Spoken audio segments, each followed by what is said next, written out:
I want to tell you this morning about a tournament that was held in the mid-1980s in the San Fernando Valley area.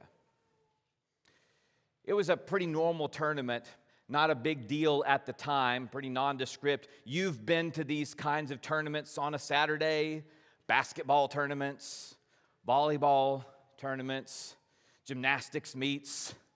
This one happened to be martial arts. And there were many teams there represented, some pretty established, some young and upstart. Some of the matches were close, some were pretty easy defeats. And in the finals, it came down to a competitor from a very established team, all the popular kids in school, led by a sensei who smelled blood in the water. The other finalist was from a scrappy upstart dojo with a homemade uniform and the insignia just hand sewn on. And it was the final match, and our scrappy underdog competitor, he was already injured at this point. He'd been injured by an illegal blow to the back of the knee. And he walks out on the mat, and there's a few sparring rounds, and then the establishment, the popular kid, he goes over to his sensei, John Kreese. And Kreese gives him some instructions for how to finish off his opponent. He said a very memorable phrase that has echoed through the generations for how to finish the match. Let's see before we reveal it if you know what he told him to do. What did he tell Johnny to do? Oh, there we go. Sweep the leg. Press deeper into the wound. Exploit your opponent's vulnerability. No mercy for the weak. Sweep the leg. We come to this Advent season asking some questions related to this. What does the world do when it senses someone who is weak? What do we do as God's people with people who are vulnerable? And the bigger question, what does God do? How does God respond to vulnerability, to people who are just hanging on? Our text today is Matthew chapter 12. And in this chapter, we begin with Jesus and his disciples preaching and teaching in Galilee. And one Saturday, they're walking through some grain fields, and they're hungry. But there's a problem. It's the Sabbath. And you can't pick grain to eat on the Sabbath because that would be work. So what do Jesus and his disciples do? They pick grain. And there are some Pharisees around, the leaders, the religious elite, and they look at what Jesus and his disciples are doing. And they decide they have something to say about it. Matthew chapter 12, verse 2. Look, your disciples are doing what is unlawful on the Sabbath. Jesus is having none of this. He points to Scripture. He points to historical examples of other figures who have looked out for vulnerability and hunger, even if it meant breaking some rules. And then Jesus states his own identity and his own mission of helping people at their lowest. And that begins a pattern in Matthew 12. Jesus helps a vulnerable person or people in need, and the Pharisees get mad at him because it breaks some rule. And Jesus keeps helping, and the tension keeps rising. And at one point, he says to them, if you had known what these words mean, I desire mercy, not sacrifice, then you wouldn't have condemned the innocent. He turns their own scriptures right back on them. If you could read your Bible correctly, you wouldn't be bothering me. I desire mercy, Jesus says. That is quoting from the prophet Hosea. He's quoting the prophets. He's about to quote them again. But first, he goes into the synagogue. It's still the Sabbath. The service is underway. Everyone's gathered and they're in their Saturday best. Everything is carefully planned. Things are humming along smoothly. But there's a man there with a shriveled hand. He's disfigured. He has a disability that would have been embarrassing. Maybe some of you know what it's like to show up to services trying to hide something you're embarrassed about, you're ashamed of. He's there. He would have been on the fringes. As you may know, many at this time would have viewed this kind of disability or disfigurement. They would have viewed it as a sign of sin, like he did something to bring this on. And yet this bold man shows up in a courageous act of defiance against his own disability. With his shriveled hand, he shows up, and Jesus sees him. And before he does anything, the Pharisees know what Jesus is going to do. They know who he is already. They know what's next. And they say to him, "Is it lawful to heal on the Sabbath?" Now think about this scene. Here's a man who's vulnerable, a man who's carrying a wound, a man who would love to be made whole. Jesus wants to heal him. And the Pharisees want to weaponize the rule book. Jesus heals the man, and the Pharisees respond by planning a secret meeting to make plans to assassinate him. Jesus knows the tension is high at this point, so he withdraws. He takes some of the followers with him, and he continues teaching, and he keeps healing, but he tells them not to broadcast it. He's basically saying to them, do you see what happens when I do this out there in front of everyone? Let's not keep that going. It's not working out well. And then Matthew lets us in on something that we might not see on our own. Matthew tells us that everything Jesus has been doing to bind up the wounded, to take care of the vulnerable, everything Jesus has been doing is all tied to something that was written hundreds of years earlier. Jesus here isn't just choosing a strategy, he's following a script. And in Matthew chapter 12, beginning in verse 18, the writer here quotes almost verbatim from the prophet Isaiah to tell us about who Jesus is and why he's doing what he's doing in this moment. Here is my servant whom I have chosen, the one I love, in whom I delight. I will put my spirit on him, and he will proclaim justice to the nations. He will not quarrel or cry out. No one will hear his voice in the streets. A bruised reed he will not break, and a smoldering wick he will not snuff out, till he has brought justice through to victory. In his name, the nations will put their hope. Matthew is telling us this is why Jesus refuses to shout. This is why he does not retaliate. This is why he moves gently among hurting people. It's not weakness. It's prophecy. It's his identity. It's the servant. And in that passage, we get mission language about Jesus, that he is proclaiming justice to the nations who will put their hope in him. We get personality and identity language. He's not loud. He's not quarrelsome. He's not crying out and making a big scene in the streets.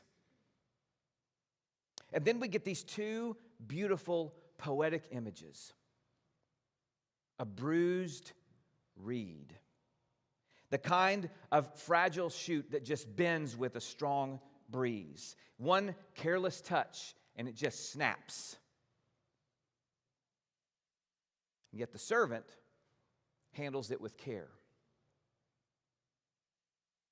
Or there's the smoldering wick, a candle with no flame, just a soft red glow that shows it's almost out.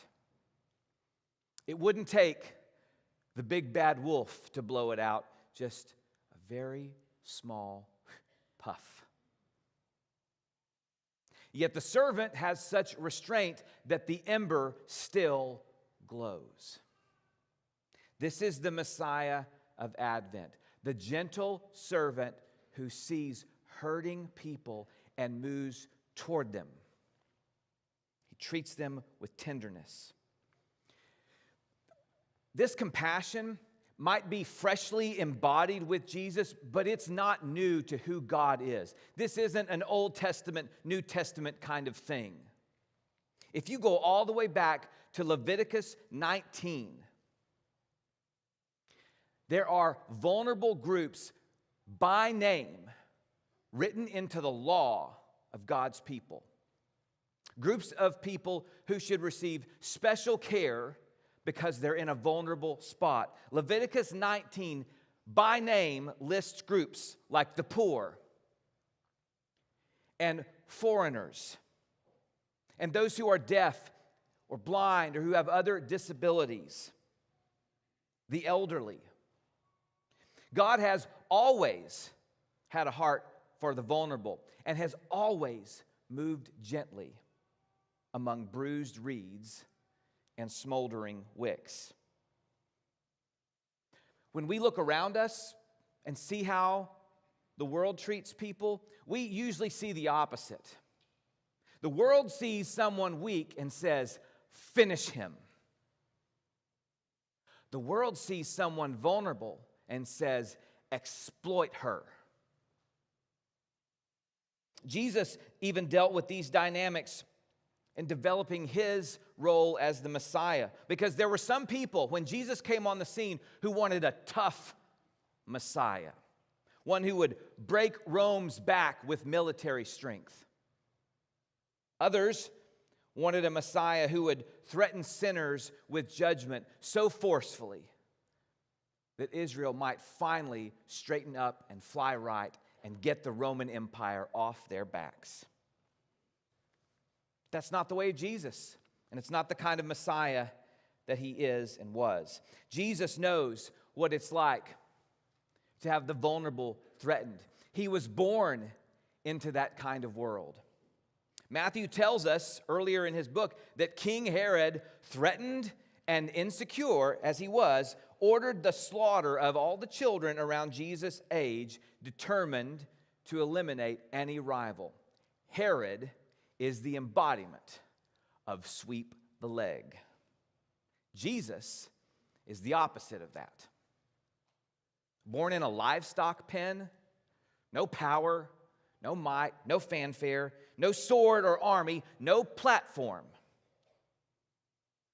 Jesus' beginning shapes his entire life and ministry. So when he encounters vulnerable people, even vulnerable because of their own sin, Jesus responds with gentleness and mercy, not force, not intimidation. Several years ago, Bruce Springsteen wrote a song called "The Wrestler" that was really kind of the theme song for a movie by the same name, about kind of a washed-up person whose life has just been one long beating. And Springsteen imagines different portraits of vulnerability in this song. And he asks questions like this: have you ever seen a one-armed man punching at nothing but the breeze? If you've ever seen a one-armed man, then you've seen me. Have you ever seen a one-trick pony? in the field so happy and free. If you've ever seen a one-trick pony, then you've seen me. Have you ever seen a one-legged man trying to dance his way free? If you've ever seen a one-legged man, then you've seen me. These images of someone who is already vulnerable, almost down and out, trying their best to survive. Now, in the middle of these poignant images, he uses another one that is just strange to me. I'm just going to tell you about it because I think in the service of poetic parallelism of the one, like one-armed, one-legged, he says, have you ever seen a one-legged dog making its way down the street? I think he's going for three-legged there. I'm not trying to be mean to dogs. I just don't think a one-legged dog is making its way anywhere. Three, maybe, but that doesn't work. Right? And then he says, have you ever seen a scarecrow filled with nothing but dust and weeds? If you've ever seen a scarecrow like that, then you've seen me.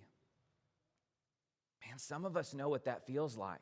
Some of us showed up today feeling like that, just barely hanging on, filled with emptiness.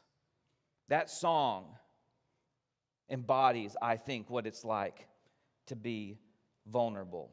It's the voice of someone who just feels hollowed out by life, someone who's still moving but not sure how, someone who's not broken yet, but pretty close.